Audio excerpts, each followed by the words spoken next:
অপরদিকে বারাসাত লোকসভা কেন্দ্রের সাংসদ কাকলি ঘোষ দস্তিদার বলেন, ভারতবর্ষ আর্থিকভাবে যে বিপর্যয়ের মুখে সে জায়গায় দাঁড়িয়ে মেলা হচ্ছে।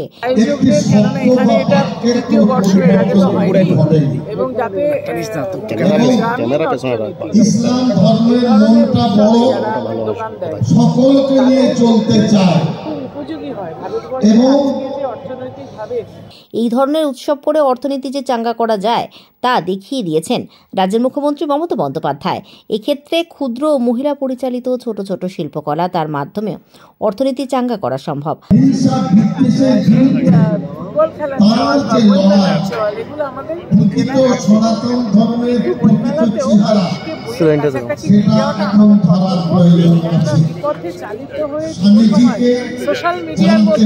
আধুনিকতার ছোঁয়া লাগায় মোবাইলে আসক্তি কাটিয়ে বইমুখী হওয়ার পরামর্শ দেন সাংসদ। আমাদের জেলায় সে ধরনের চল রয়েছে বলে মনে করেন তিনি। তাই ছাত্রছাত্রী যুব সমাজকে বিপথে চালিত করার থেকে বা মোবাইলে আসক্তি কাটিয়ে বইমুখী করার পরামর্শ দেন তিনি। আগামী 19 তারিখ পর্যন্ত চলবে অশোকনগর উৎসব, পাশাপাশি এই বই মেলা। শুরুর দিনই বহু মানুষ হাজির হন এই মেলায়। আমাদের মাতৃভূমির পক্ষে হিন্দু ও মুসলমান ধর্মরূপ দুই মহান মতের সমন্বয়ে একমাত্র আশা। আমি দিব্য চোখে দেখেছি যে বৈদান্তিক মস্তিষ্ক এবং ইসলামী দেহ লইয়া ভবিষ্যৎ ভারত গৌরবান্বিত হবে, হইয়া উঠিবে ইসলাম ধর্মের দেহ। দিদি আরেকটা দিদি 36তম বই মেলা একদম শহর নয়, মফস্বল এলাকায় চিন্তা ভাবনা, কি বলবেন এই বিষয়টা? ভারতবাসীর কল্যাণের পথে অগ্রসর হইবে।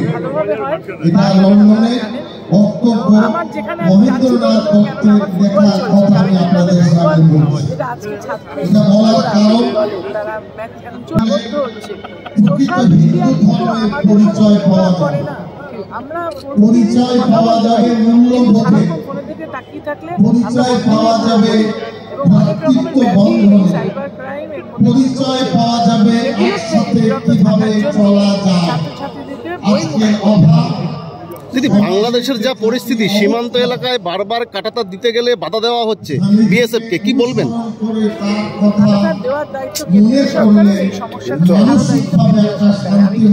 সীমান্ত এলাকার গ্রামবাসীরা বলছেন যে তাদের